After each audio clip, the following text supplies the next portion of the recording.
1 year ago, billionaire Jackson Cole met a barefoot girl in the park carrying his late daughter's backpack. Today, that same girl stands proudly as the face of a shelter he rebuilt in Emma's memory, proving that sometimes healing doesn't come from wealth, but from the children who remind us how to love again. Before we begin, leave a comment below and let us know where you are watching from so we can say hello. Now let's get into the story.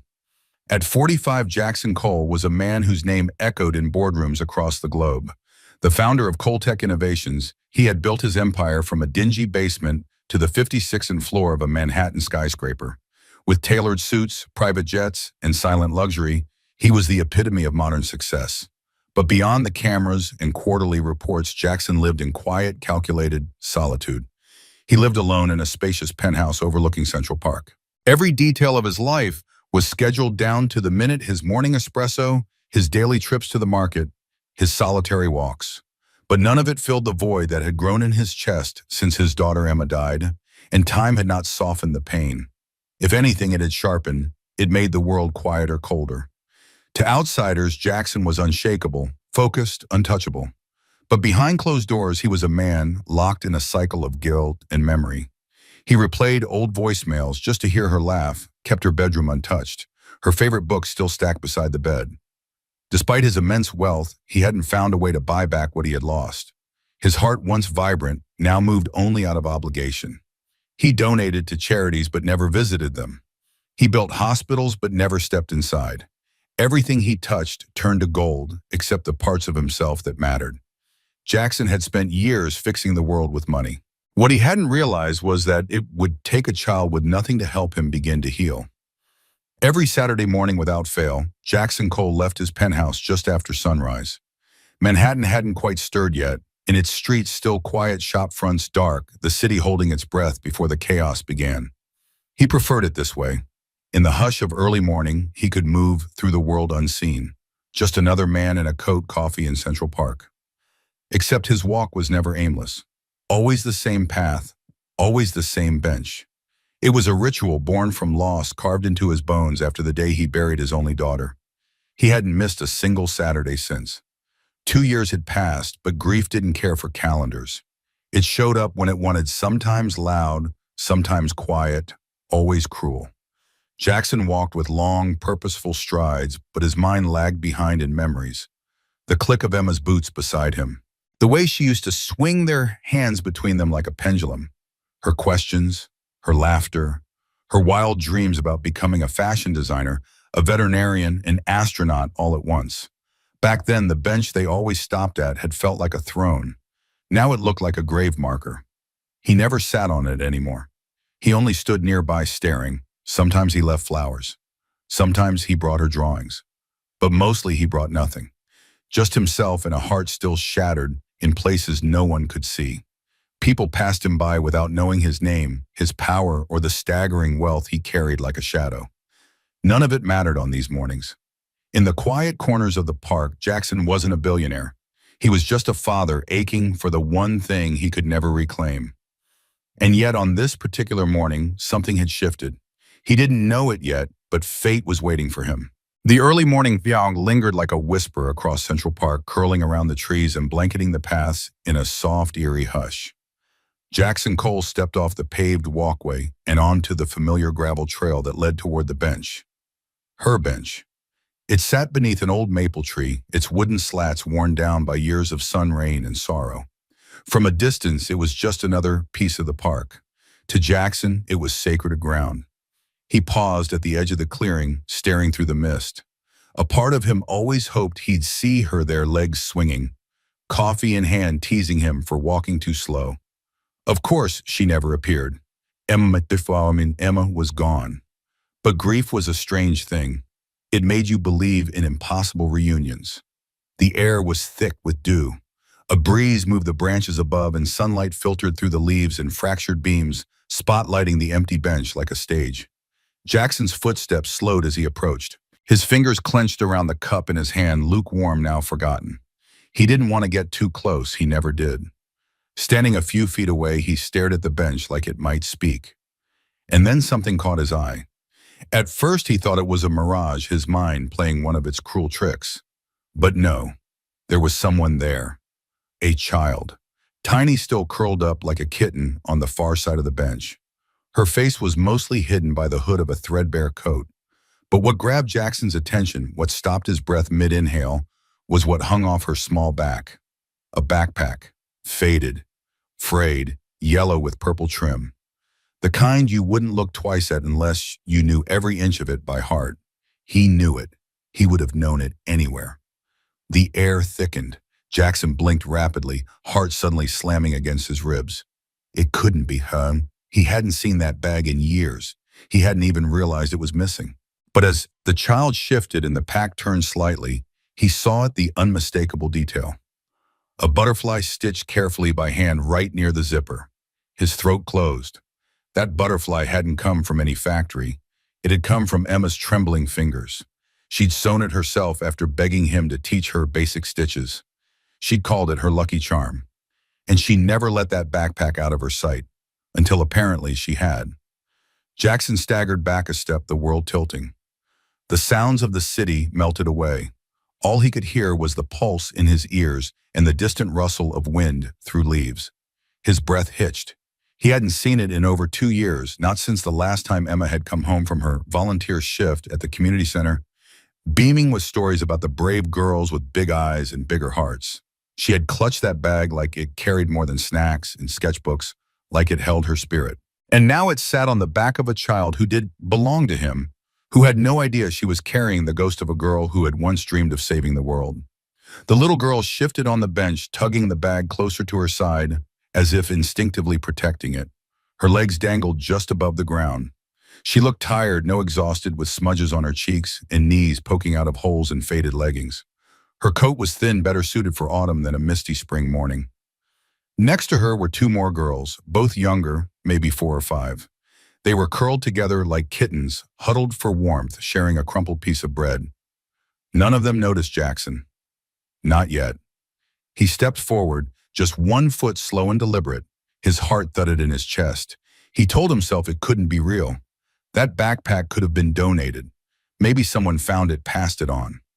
New York was massive. Coincidences happened every day. But deep in his gut, something else stirred, a pressure beyond his ribs, an ache that felt too personal to be chance.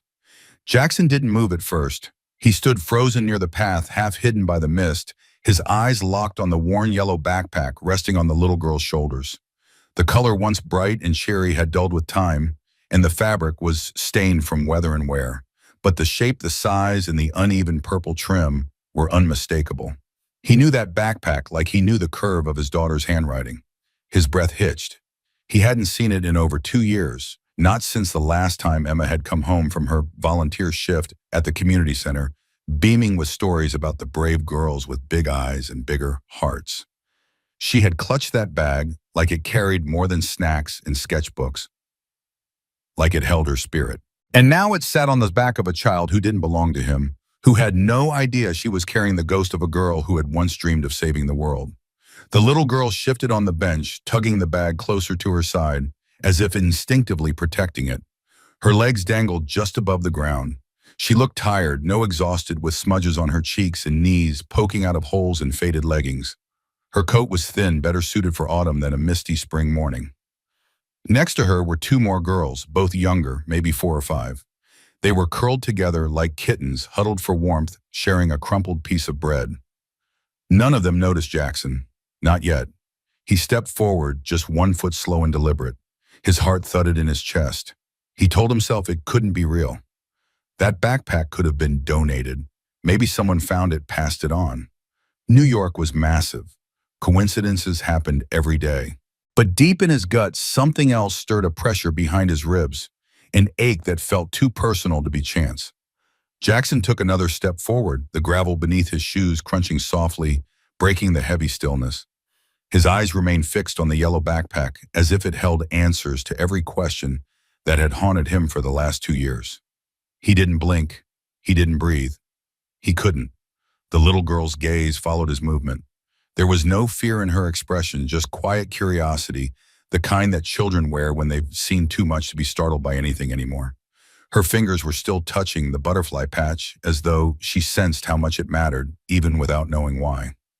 Jackson's pulse thundered in his ears. He looked back at the bag, every frayed seam, every faded thread, searching for evidence, something to confirm what he knew in his bones. Then he saw it, a lucky charm, a small butterfly. Emma had insisted on adding it herself when she was 7, believing it brought good luck. He knelt down slowly, unsure if his knees would hold him, and tried to steady his voice. "That bag," he said, barely above a whisper. "Where did you get it?" The girl looked at him a long moment before answering, as if weighing whether he deserved to know. "My sister gave it to me," she finally said. "She said it used to belong to a kind girl, one who always smiled even when she was sad." Jackson's throat tightened. He swallowed hard. "Do you know that girl's name?" The child nodded faintly. "She told me her name was Emma." The world seemed to tilt sideways. The noise of the park vanished, leaving only the distant chirp of a bird and the ragged inhale of a grieving father realizing the past wasn't done with him yet. He wanted to say something, anything, but all the words collapsed inside him. The girl continued, her voice soft but sure. "She gave me the backpack because she said it helped her feel safe and brave and loved." Her eyes searched his face. "Did you know her?" Jackson nodded slowly, his lips barely moving. "She was my daughter." For the first time, the girl's eyes widened. She looked down at the ball, then back at him, her small hands resting protectively over it. "She gave it to my big sister at the shelter," she said, "and my sister gave it to me before she left." Jackson's vision blurred. He reached out not to take the bag, but simply to touch the butterfly patch once more. Something flickered inside him, a spark he hadn't felt in years. Grief, wonder, hope. The backpack was real. Emma was gone. But somehow, somewhere, she was still reaching people, still giving. Jackson's hand hovered inches above the faded patch, his fingertips trembling. The butterfly, imperfectly stitched, slightly crooked, was like a whisper from another time. It had been sewn with thread too bright and hands too small, but full of determination. Emma had stayed up past midnight, tongue poking out the corner of her mouth as she pulled the needle in and out over and over again. He'd told her to let the housekeeper do it. She refused. "It's not the same if someone else makes the wings," she had said. Now those uneven wings fluttered again, not in the breeze but in his chest. The little girl shifted uneasily under his silence. She clutched the bag tighter, not possessively but gently, as though it might fall apart if handled too roughly. Her soft voice cut through the thick air between them. "Is something wrong with the butterfly?" Jackson blinked, shaken from the memory. He forced a shaky breath and shook his head. "No," he said, voice rough. It's perfect." The other two girls stirred beside her, tiny, still half asleep. One rubbed her eyes with the sleeve of her coat. The youngest, her curls sticking out wildly in all directions, stared at him with quiet suspicion, then nestled closer to the middle girl. Jackson's breath caught. He looked at their shoes, mismatched, torn. One of the twins had socks wrapped around her hands like mittens. His gaze returned to Lily. "Do you remember the girl who gave that bag to your sister?" She nodded slowly. "Not much. My sister said she had soft eyes and smelled like vanilla. She came every week to the shelter with crayons and snacks. She drew pictures of angels for us." Jackson closed his eyes. Emma, she had always drawn angels. Even as a child, she believed the world needed more wings. He felt something shift deep inside him, an ache folding into something else, something quieter but no less painful. "I think," he said slowly, "your sister met someone very special." Lily tilted her head, confused but curious. "Was she your daughter for real?" He nodded, unable to speak. The butterfly stared back at him, soft and worn, like it had traveled through fire and rain and childhood dreams and now somehow landed in his hands again.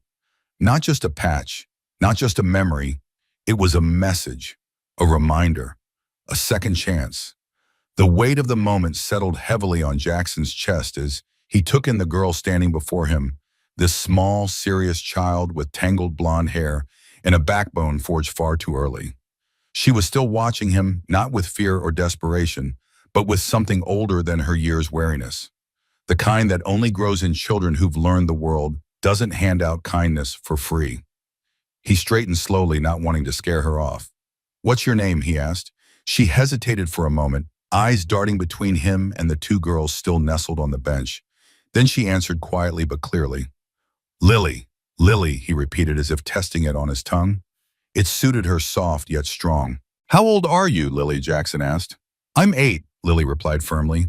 Are they your sisters? He added, gesturing toward the younger girls. Zoe and Mia, she replied, wrapping her arms around her thin body. They're 5. Twins. They don't talk much to strangers. He gave a small nod. That's smart. She didn't smile. She just stared. Jackson glanced at their feet. Wet sneakers, one missing a lace, the other held together with what looked like shoelaces tied around the sole. Their clothes were mismatched, too big, in some places too tight in others.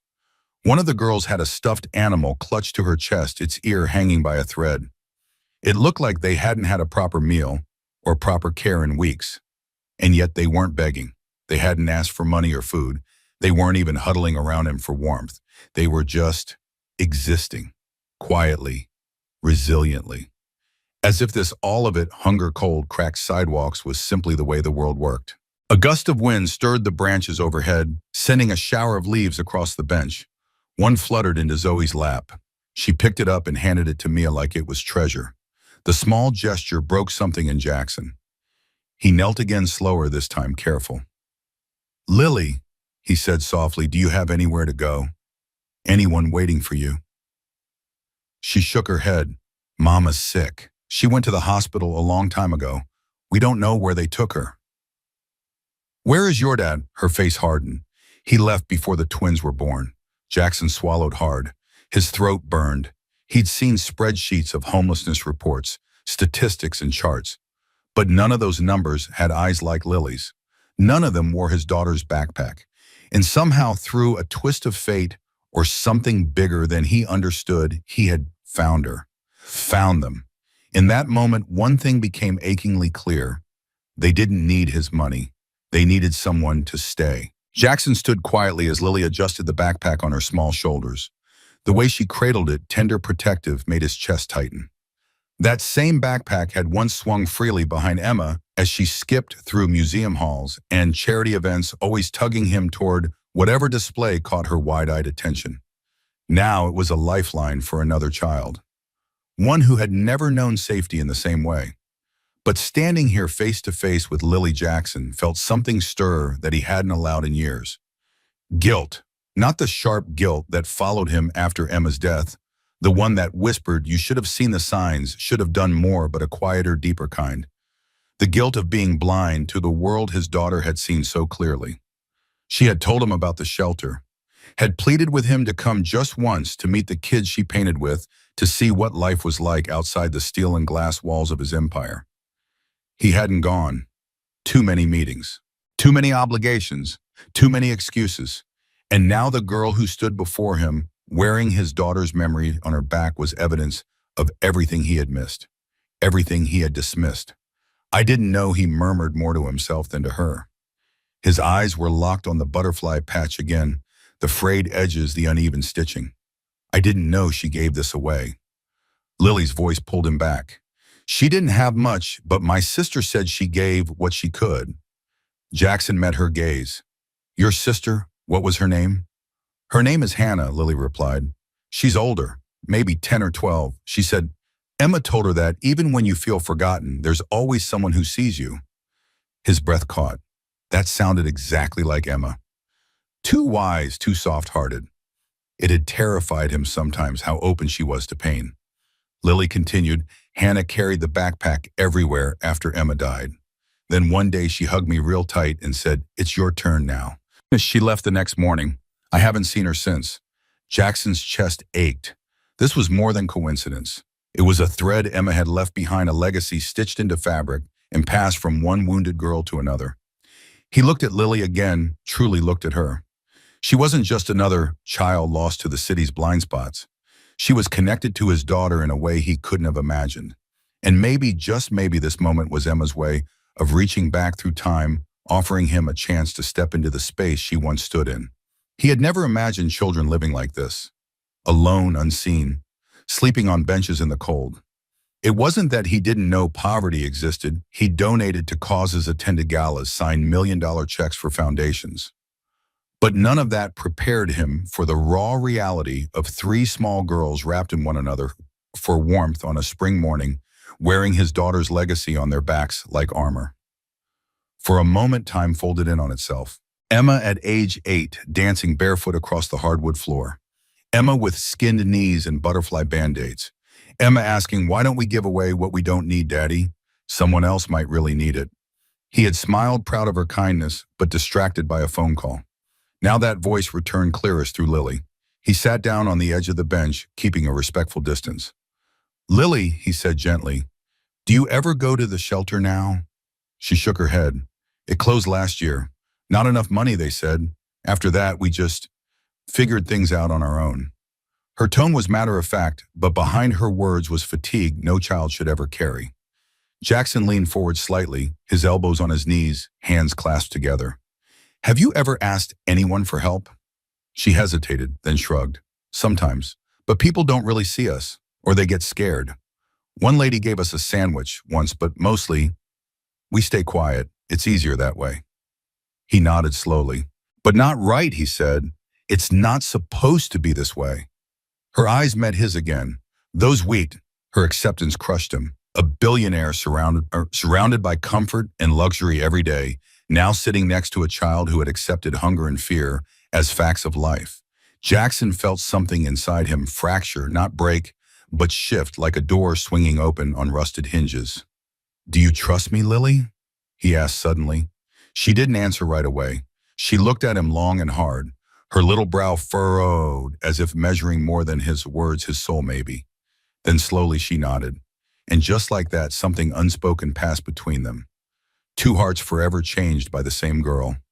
One lost her, the other carried her forward. The late morning sun filtered through the branches above, casting a soft dappled light over the cracked pavement as Jackson and Lily walked side by side. The girls Zoe and Mia trailed quietly behind, one holding the other's hand, the stuffed animal still pressed tightly to her chest. It was a strange procession, a billionaire in tailored shoes stained with dew, and three children who had weathered more storms than any child ever should. Jackson felt it building in his chest, the old pressure, the voice that used to guide every decision. Be rational. Think with your head, not your heart. It had kept him sharp, powerful, respected. It had also kept him numb, detached. But that voice was growing quieter now, smothered by another one that sounded suspiciously like Emma's. They stopped at a street corner just past the shuttered shelter. There was a tiny cafe wedged between two brick buildings, its awning faded and cracked, but the sign in the window still flickered. "Open," Jackson turned to Lily. "Are you girls hungry?" Zoe and Mia looked up immediately. Lily hesitated. "I can pay," Jackson added quickly, sensing her discomfort. "You wouldn't owe me anything." She bit her lip, glancing at her sisters, then gave a tiny nod. Inside the cafe, the contrast was jarring. Warm lighting, the soft hum of an old radio playing jazz, and the scent of eggs and cinnamon toast drifting from the kitchen. The place was nearly empty, just a waitress wiping down a counter and an older couple sipping coffee by the window. Jackson ushered the girls to a booth near the back. They sat stiffly at first, unsure of how to behave in such a clean, quiet space. Their legs didn't reach the floor, and they kept their hands in their laps until Jackson nudged the menu toward them. "Get what?" Mia pointed timidly at the picture of pancakes with strawberries. Zoe echoed her choice with a whisper. Lily stared at the menu like it was written in another language, then finally murmured, "Just toast is okay." Jackson shook his head. "Let me make you a deal, Lily. You eat something real, and I'll eat something healthy. That way we both do something new." She blinked, then smiled barely, but enough to soften her whole face. When the food arrived, the girls hesitated again, as if waiting for permission. Jackson gave them a small nod, and suddenly hunger overtook manners. Pancakes vanished in seconds. Sticky fingers giggles between bites and syrup smudges appeared like magic. Jackson sat back, watching them with a tightness in his chest he couldn't explain. They were just kids again, not street children. Not statistics, just little girls laughing with maple syrup on their cheeks. He'd missed this with Emma, the messy breakfast, the silliness. Business trips, investor meetings, emails at all hours had stolen those moments. And now, sitting across from three strangers, he realized he didn't want to miss it again. When the plates were empty and the energy faded into contentment, Jackson leaned forward. "Lily, I know this is sudden, but would you let me help?" She looked wary again, the flicker of caution returning. I don't mean for just today. I mean really help. A place to sleep, warm clothes, safety, no more benches or shelters that close without warning.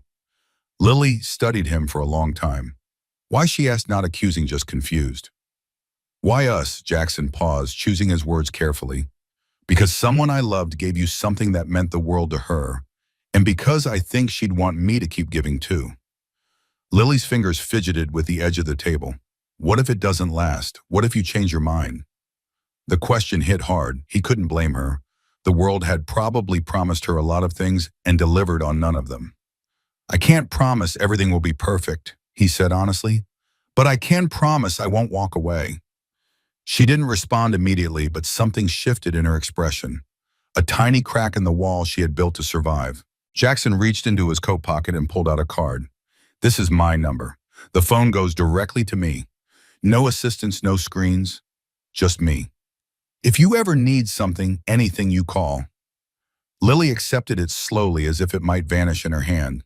Zoe tugged on her sister's sleeve and whispered something. Lily leaned in to listen, then looked up at Jackson. Do you have a home? He smiled gently. Yes, a big empty one. Mia, who had been silent the whole time, finally spoke. Can we see it?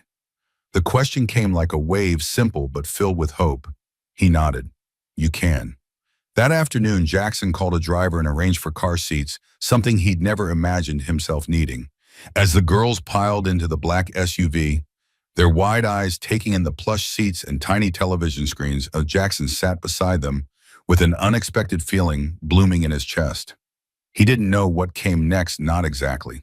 But he knew what wouldn't happen. He wouldn't turn away.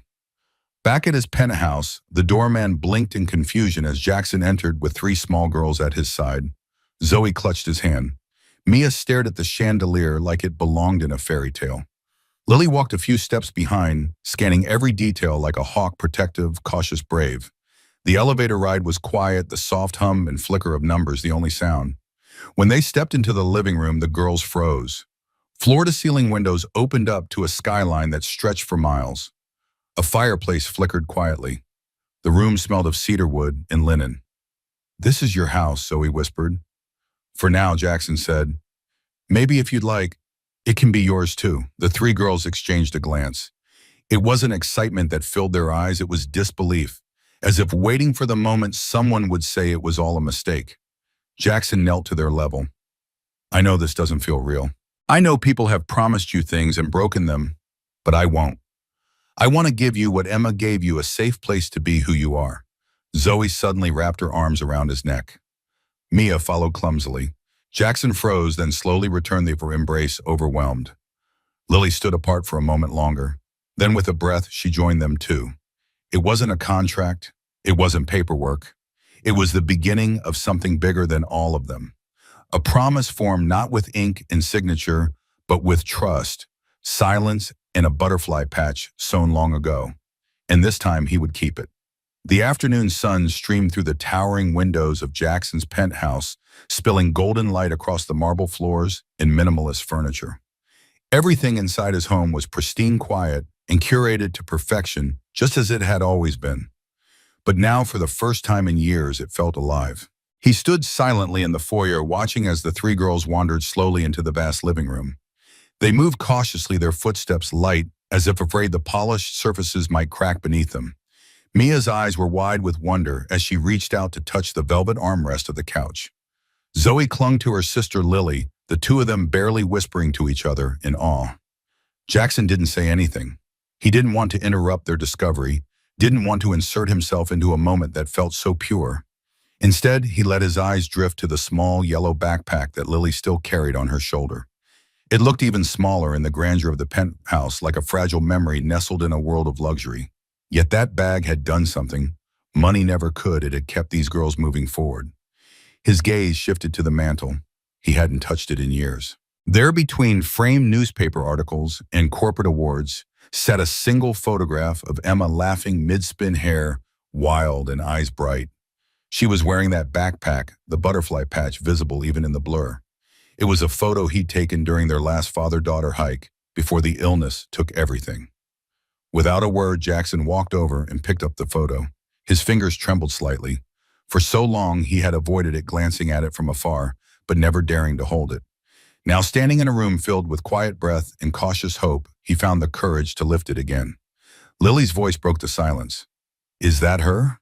He turned. She was standing just behind him, the younger girls now curled up on the couch, exhausted from emotion and pancakes. Her eyes weren't prying. They were reverent. "Yes," Jackson said. "That's Emma, my daughter. She looks happy." "She was," he replied softly, "especially when she was helping people." Lily stepped closer. "She helped my sister when no one else would. Hannah used to get into fights all the time. She didn't trust anyone.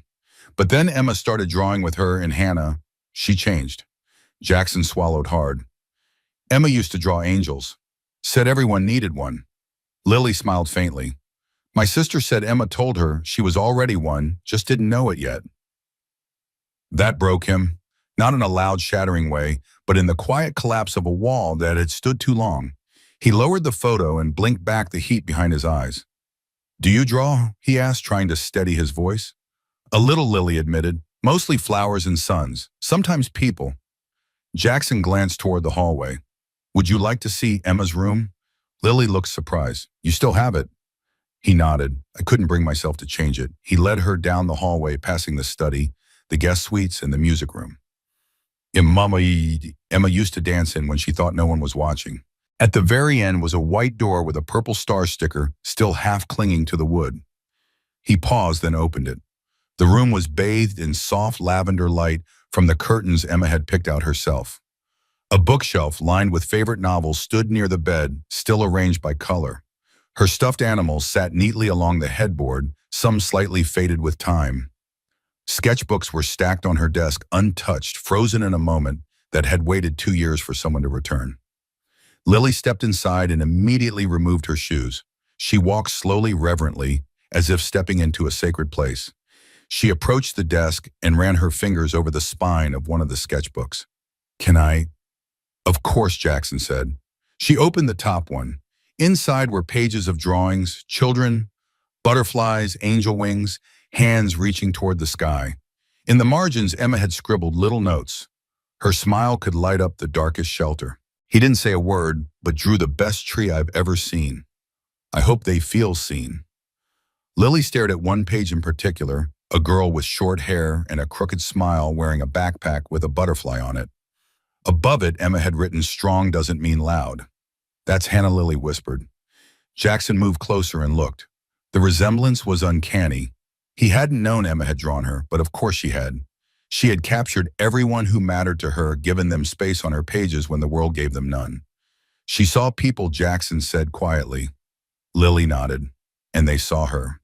They stood in silence for a while. Outside the window, the sun had started its slow descent behind the skyline. The shadows stretched longer, but the room felt warm, alive. Jackson turned to Lily. "Would you want this to be your room?" Her eyes widened. "This one I know it was Emma's," he said carefully. "But I think she'd like someone kind and brave to use it. Someone who understands what this space was about." Lily's lip trembled. "I don't want to erase her." "You wouldn't be," he replied, kneeling beside her. "You'd be continuing her story." That sentence hung in the air like a whisper. She looked around once more. Then slowly, carefully, she placed her own backpack, Emma's backpack, on the chair by the desk. "Okay," she said. Jackson reached up and turned on the small desk lamp. Its soft glow illuminated the drawings, the butterfly, the books. "She would have liked you," he said. Lily gave a shy smile. "I think I would have liked her too." He rose to his feet and placed a hand gently on her shoulder. "Take your time here. I'll check on your sisters." As he stepped out and closed the door behind him, a sense of peace settled in his chest, a feeling he hadn't known in years. In that room, memories lived not in grief, but in growth. And in Lily, Emma's heart had found its next home. The evening light filtered gently through the high-rise windows, casting amber reflections across the glass walls of Jackson's penthouse. In the living room, Zoe and Mia had fallen asleep curled together on the oversized sofa, their tiny bodies lost in a sea of cushions, their expressions peaceful in a way that only children who've spent far too long in survival mode could truly appreciate. Jackson stood nearby, a warm throw blanket in his arms, watching them. He moved slowly, almost reverently, draping the blanket over their shoulders without disturbing them. The way they clung to each other in their sleep reminded him of Emma's old teddy bear, the one she never let go of after her first surgery. Safety for children like them wasn't found in locked doors or guarded buildings. It was found in connection, in touch, in knowing someone was there. He backed away quietly, heart aching in a way that felt both painful and restorative. Down the hall, he heard soft footsteps. Turning, he saw Lily approaching, her eyes wide, her expression unreadable. She held something in her hands, a sketchbook. "I didn't know if it was okay to take it," she said, hesitating at the edge of the room. "But I wanted to keep it close for a little while." Jackson offered a small smile. "It's more than okay. I think she would have wanted you to have it." Lily came forward, sitting carefully in the armchair opposite him. She clutched the book like it was a precious artifact. And in a way it was. "I didn't finish looking through all the drawings," she murmured, flipping through the pages slowly. "But I saw something that made me feel like I knew her." He waited, allowing the silence to stretch. The air between them felt heavy with things unsaid, shared grief, untold stories, and the strange, fragile thread that bound them now. My sister Hannah Lily continued tracing the outline of a pencil sketch with her finger. She used to say that people only disappeared when no one remembered them. "But this," she held up the sketchbook, "this makes it feel like Emma is still here." Jackson swallowed hard, his voice low. "That's how I feel when I look at her things. Sometimes I forget the sound of her voice, and then I find something like a note or a half-finished drawing, and I remember."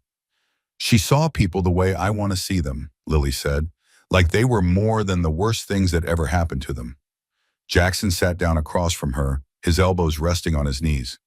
"Do you want to know a secret?" Lily looked up, her expression curious. "I used to think I could fix anything with enough money. If something broke, I'd buy a better version. If someone struggled, I'd write a check. But after Emma died, I realized I couldn't buy my way out of loss." He paused, the words catching in his throat. "I spent 2 years trying to fill the hole she left. I renovated the penthouse, started new ventures, donated millions to hospitals.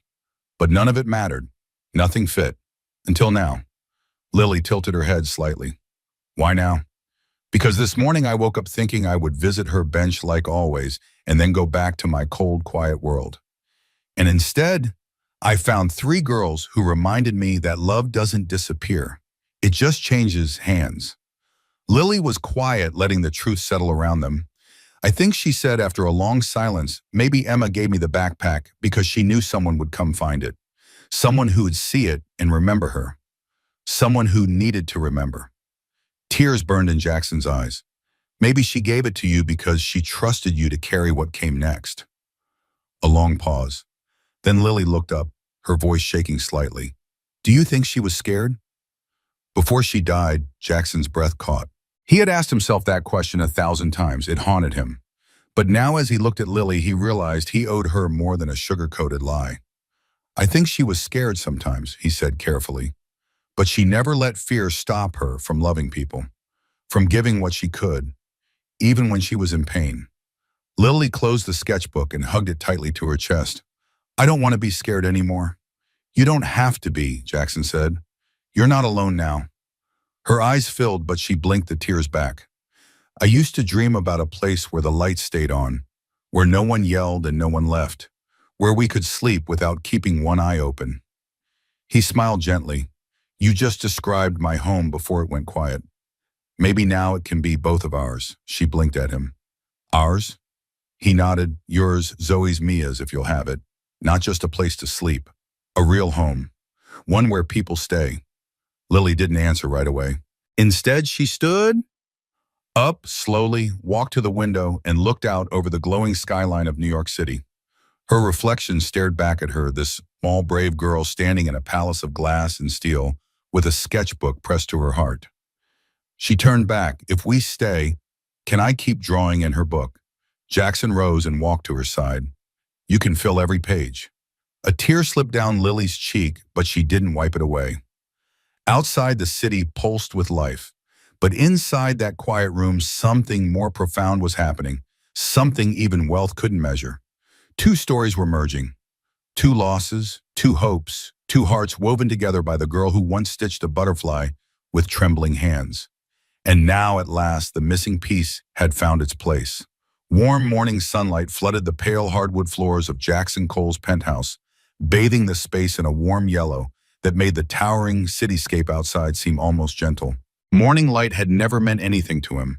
For years, his mornings had been cold and predictable, marked by black coffee, the sound of the calendar, and the familiar click of leather shoes on marble. But today, his mornings began with laughter. Real laughter. Childish, free, alive. From the kitchen came a crash followed by a squeal. Jackson was halfway down the hall when he found the source, Zoe, crouched near the base of the refrigerator, holding what looked like a carton of eggs, or what had once been a carton of eggs. A puddle of yolk spread across the tile, and beside her, Mia clutched a whisk and wore one of Jackson's aprons, which dragged behind her like a bridal train. "I was just trying to help," Zoe exclaimed, eyes wide. Mia pointed accusingly. She dropped it. "I was reaching for the milk." Before Jackson could even open his mouth, Lily stepped between her sisters and the growing mess, arms crossed and voice firm. "It's okay, we'll clean it. But you're both banned from the fridge until further notice." Jackson leaned against the door frame, watching them, not with frustration, but awe.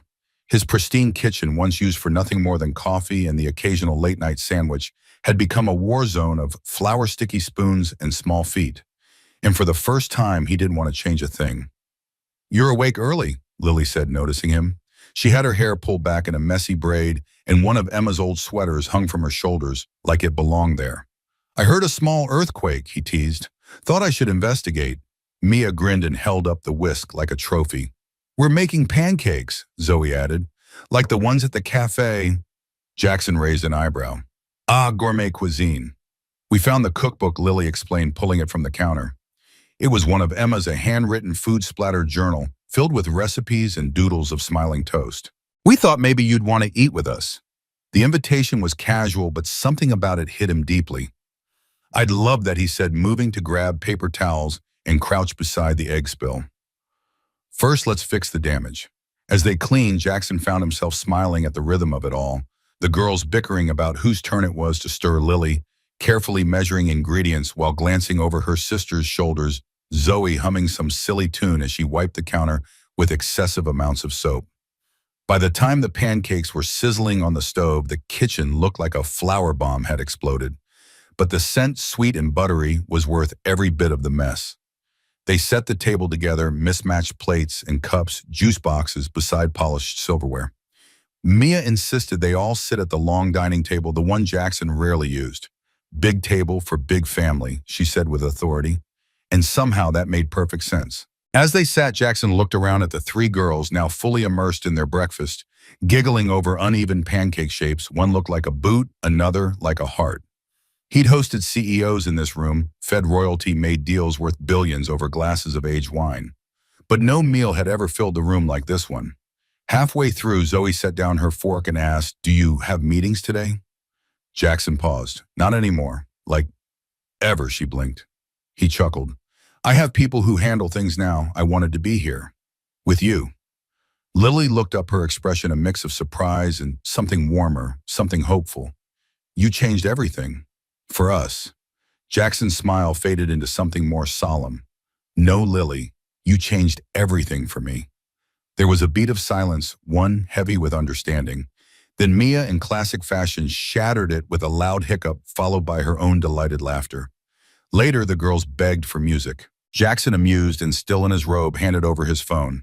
Within seconds, the living room transformed into a dance floor. Pop music filled the air, and the girls spun across the glossy floors, barefoot and wild. Zoe climbed onto the couch and leapt down with a dramatic flair. Superstar Mia followed, twirling in circles until she collapsed in dizzy giggles. Lily danced more softly, letting her braids swing behind her as she moved. Jackson watched, caught between joy and bittersweet memory. Emma had danced in that very spot once, chasing imaginary stars. He didn't stop them. He didn't rush them. He simply turned up the volume and let the music carry them. Eventually, exhausted from the chaos, they flopped onto the couch in a pile of limbs and laughter. Jackson brought them water, tucking their hair behind their ears, the way a father might, something he hadn't done in far too long. Mia looked up sleepily. "Do all mornings feel like this now?" Jackson sat beside them, heart full. "They can." Zoe asked, Even if we break something, especially then. The sun had climbed higher now, the city outside fully awake. But in Hud, wrapped in the warmth of this strange new family, the day felt different. Not hurried, not hollow, not quiet. It felt like life. As Jackson watched the girls begin to drift into a second round of post-pancake sleep, he realized something else. For so long, his home had been a place of silence and echoes. But now it had a pulse again. A heartbeat made not of clocks and deadlines, but of laughter, spilled syrup, and the gentle hum of belonging. And this busy morning, this beautiful, imperfect, chaotic morning, wasn't an interruption. It was a beginning. The lights in the penthouse had dimmed, casting a warm, amber glow across the living room, where just hours earlier, music and laughter had danced across the walls. Now the air had settled into stillness, gentle and sacred. The city outside pulsed with its usual rhythm, headlights streaking the windows and sirens echoing far below. But within these walls, a softer world had taken shape. Jackson stood in the doorway of the guest room, his arms folded tightly, watching the three girls sleep. Zoe and Mia lay tangled together under a pale blue blanket, their limbs sprawled out like tiny stars, their faces relaxed in a peace that only children exhausted by joy and safety could wear. On the nearby twin bed, Lily was curled up on her side, her arms wrapped tightly around a pillow, her breathing slow and steady. The same steady rhythm he had once listened to through a baby monitor late at night with Emma asleep in the next room. His eyes lingered on Lily longer. There was something about the way she held herself, even in sleep, tensed, almost bracing for something to go wrong.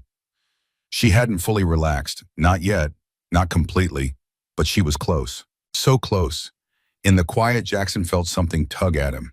It wasn't duty, it wasn't pity, it was something far deeper. Something that came from the core of a man who had known great loss and who was now being offered a chance to rewrite the ending. He stepped silently down the hall toward his bedroom. The door creaked softly as he entered, and the faint scent of lavender drifted toward him from the open balcony doors. The night breeze stirred the sheer curtains as he walked toward the chair by the fireplace. There, resting gently where Lily had left it earlier that evening, was the faded yellow backpack. Emma's backpack. He sat down slowly, picking it up with both hands as if it might crumble beneath his touch. The butterfly patch was still intact, though fraying at the corners. The fabric was stained in places, the zippers slightly bent, but it was unmistakably hers. Jackson held it to his chest. At first he just breathed. Then the tears came quiet, raw, unstoppable. He clutched his backpack, burying his face in it as waves of emotion washed over him. He cried for Emma, for lost time, for words unsaid, for the silence that had filled his life since he said goodbye. But he also cried for Lily, for the courage she had worn like armor, for the way she had protected her sisters with a promise, for the burden she had carried since she was 7. He cried for every child out there still sleeping on benches, and for the father he wished he had been sooner. And when the tears slowed, what remained was clarity. He stood up still, holding the backpack, and walked back down the hallway. He paused once more at the guest room door. The girls hadn't moved. Lily had shifted slightly, her brow furrowed as if in the grip of a dream. Jackson stepped closer. Gently, he pulled the blanket up to her shoulder, careful not to wake her. The sight of her made something in him settle. A decision that had been growing silently all day took full shape now. It wasn't a question anymore. It wasn't even a choice, it was a truth. These girls, Lily, Zoe, and Mia, they were his responsibility now. Not temporarily, not as a good deed or a tribute to Emma, but as a father. They needed more than just shelter and food. They needed consistency, love, protection, a home that would not be taken away when the world grew inconvenient. And he had all of that to give. The next morning before the girls awoke, Jackson made his first call to his attorney. Mark, he said the moment the line connected, his voice steady, I need to initiate guardianship proceedings, emergency custody, then full adoption. There was a pause on the other end. For how many children, Mark asked carefully. 3, Jackson replied. 3 girls, sisters. Mark didn't ask questions. He had worked with Jackson long enough to know that when he spoke like this, he meant every word. I'll get started today.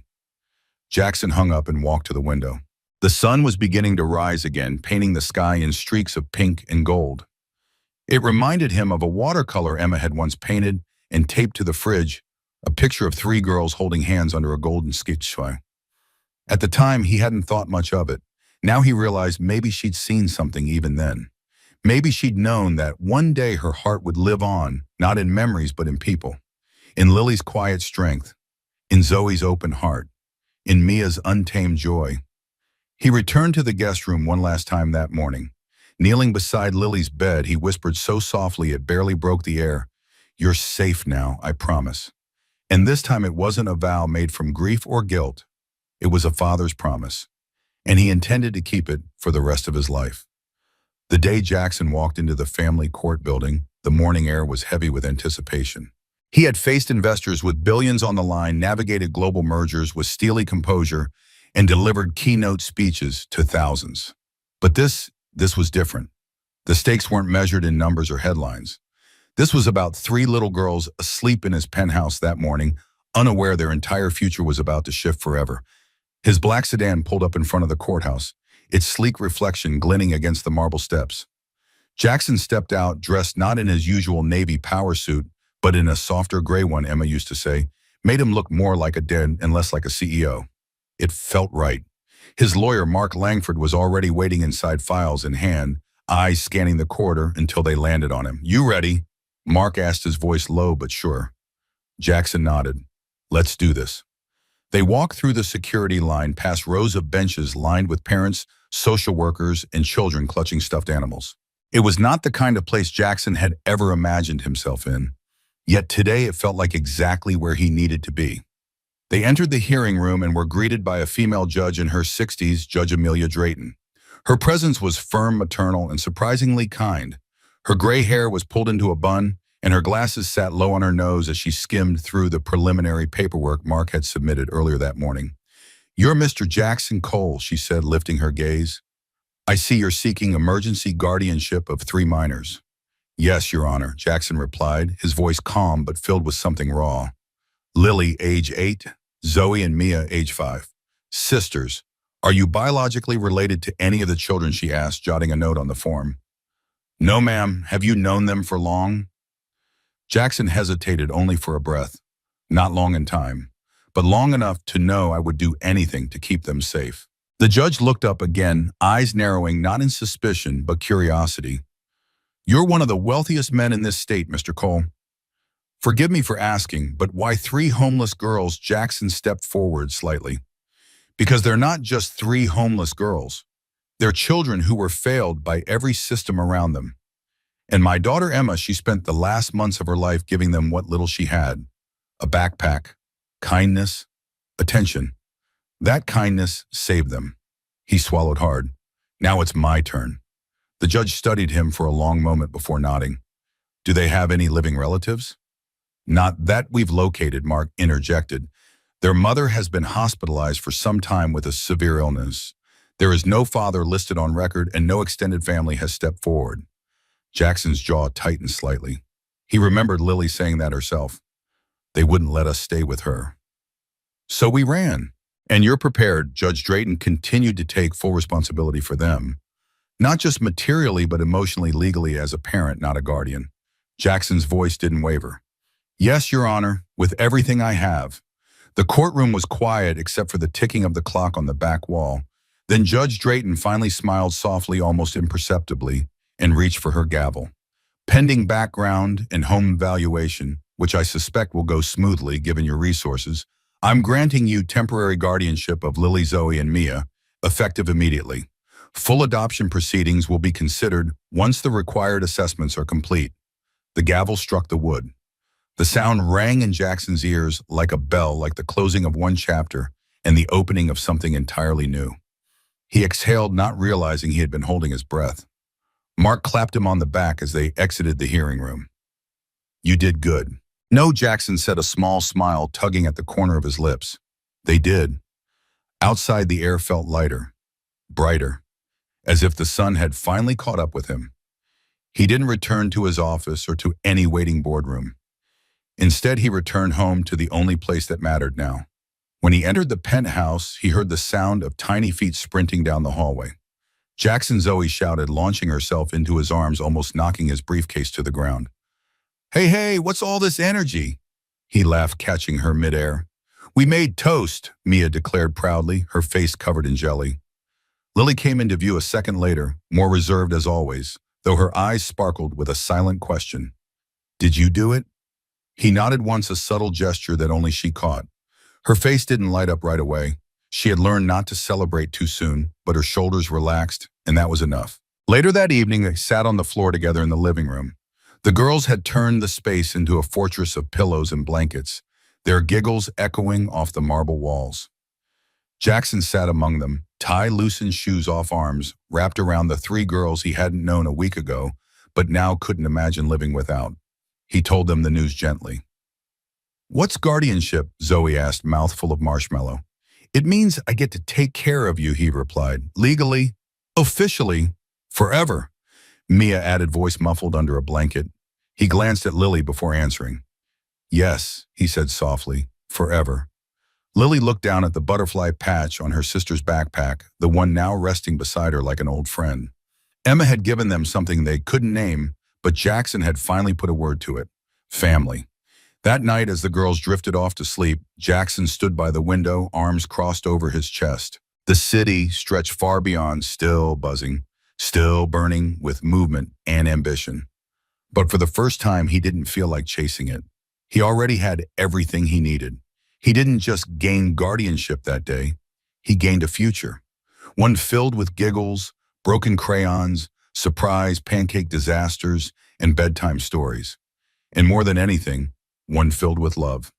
The sun broke over the Manhattan skyline with golden brilliance the morning the final court hearing arrived.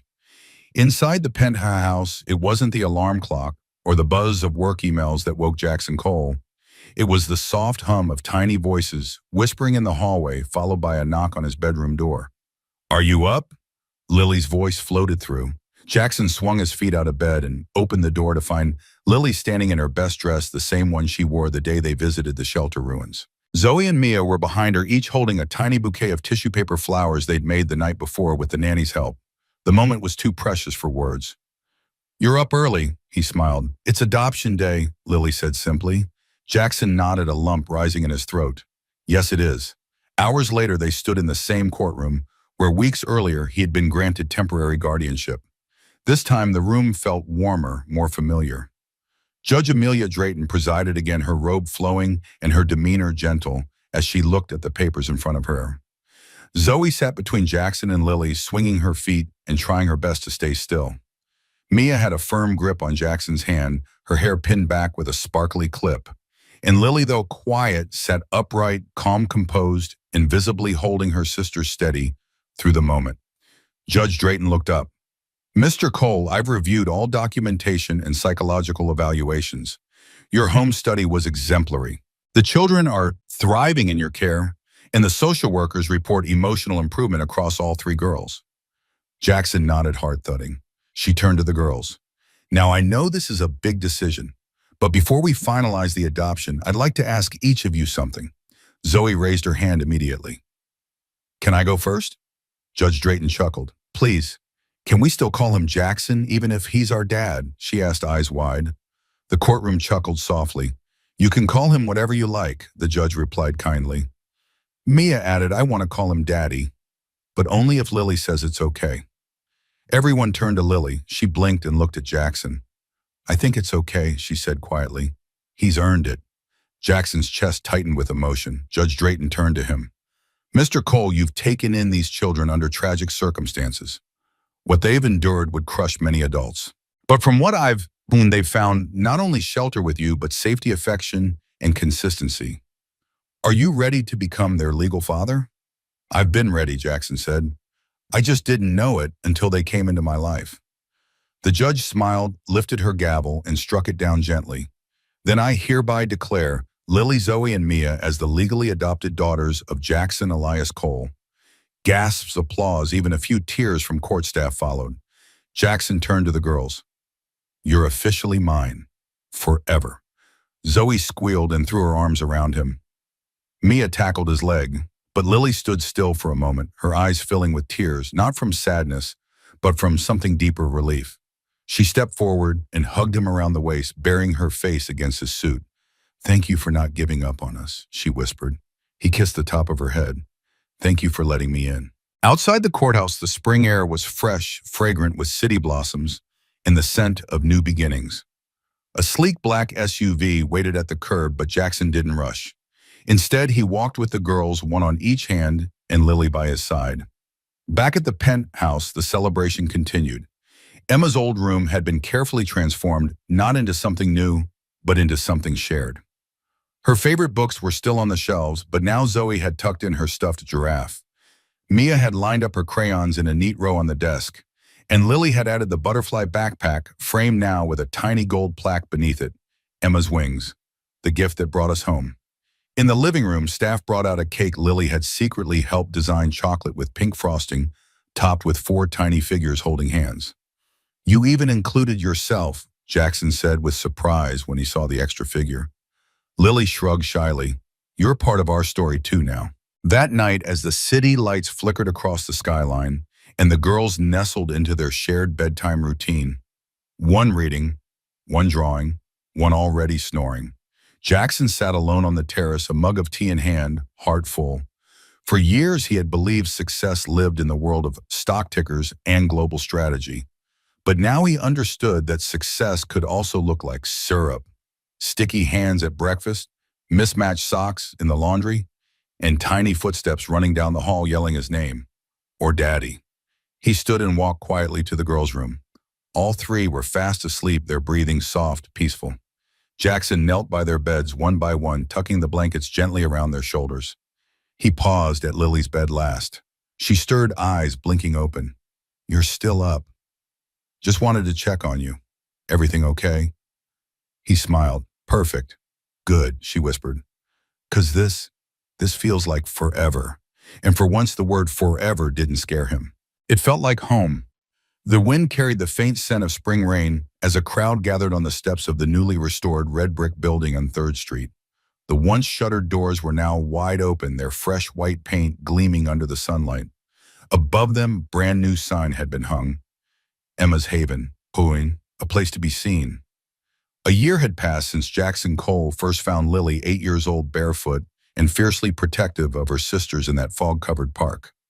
Back then, she had been carrying a tattered yellow backpack, a relic of his late daughter Emma.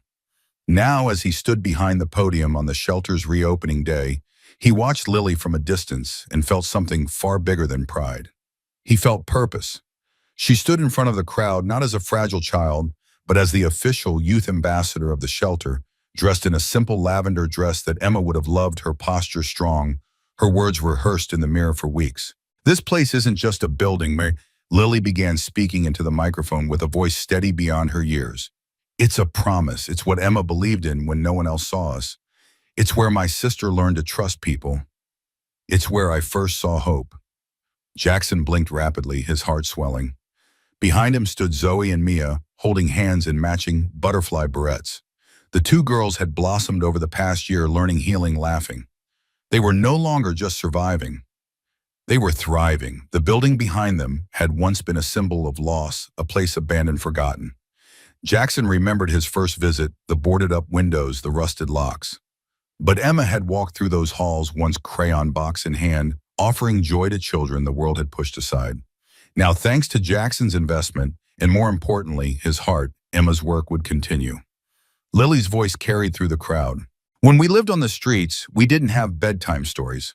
We didn't have a front door to lock. We didn't even have pillows, but we had each other, and eventually, we had Jackson. The crowd turned slightly toward him, but Lily wasn't done. People say he saved us, but the truth is we saved each other. He gave us a home, and now we want to give one to others. Applause rippled through the gathering, and Jackson felt a familiar pressure in his chest, the kind he used to associate with boardroom triumphs, only now, it came not from closing deals, but from watching a child discover her own voice. When Lily stepped back, Jackson moved to the podium. Thank you all for being here, he began, pausing as the crowd hushed. A year ago, I found 3 children on a park bench, and I thought I was helping them. But I didn't know then that they were the ones helping me. They opened my eyes. They brought me back to the best parts of myself. He scanned the faces, watching supporters, press volunteers, and even a few city officials who had initially resisted the reopening. This shelter was the last place my daughter Emma gave her time. She came here not because she had to, but because she believed every child deserves to be seen, heard, and loved. When I lost her, I lost that part of the world too. He turned slightly to face Lily. But then Lily came into my life, and I realized Emma hadn't vanished. She had passed on something. Something bigger than any one person. And that's what this shelter stands for. Not charity, not pity, but legacy, compassion, and community. He stepped back to thunderous applause, but his eyes never left the children. Later, after the crowd had moved inside to tour the colorful playroom, counseling offices, and stocked pantry, Jackson sat on the steps with Lily beside him. The bustle faded behind them, replaced by the distant sounds of kids discovering soft blankets, storybooks, and a table filled with warm food. Lily held a small ribbon in her hand, the same one she'd used to tie her hair the day she met Jackson. "Do you think she'd be proud?" she asked, voice quieter, now stripped of ceremony. Jackson looked up at the sky for a moment before answering. "I think Emma's watching all of this, and I think she's smiling so hard it hurts." Lily nodded and leaned against his side. "Sometimes I talk to her in my head. Is that weird?" "Not at all," Jackson said, wrapping an arm around her. "I do it too." A breeze stirred the trees lining the sidewalk, and the shelter's new banner fluttered above them. Inside, a little boy with a chipped tooth giggled as he colored on a table Emma had once sat at. A volunteer helped a teenage girl fold her first clean blanket in weeks. And outside, under the same sun that had once witnessed a broken man meet a broken child, sat a family made not by blood, but by resilience, kindness, and quiet miracles. As people began to leave and the afternoon faded into golden light, Jackson turned to Lily one last time.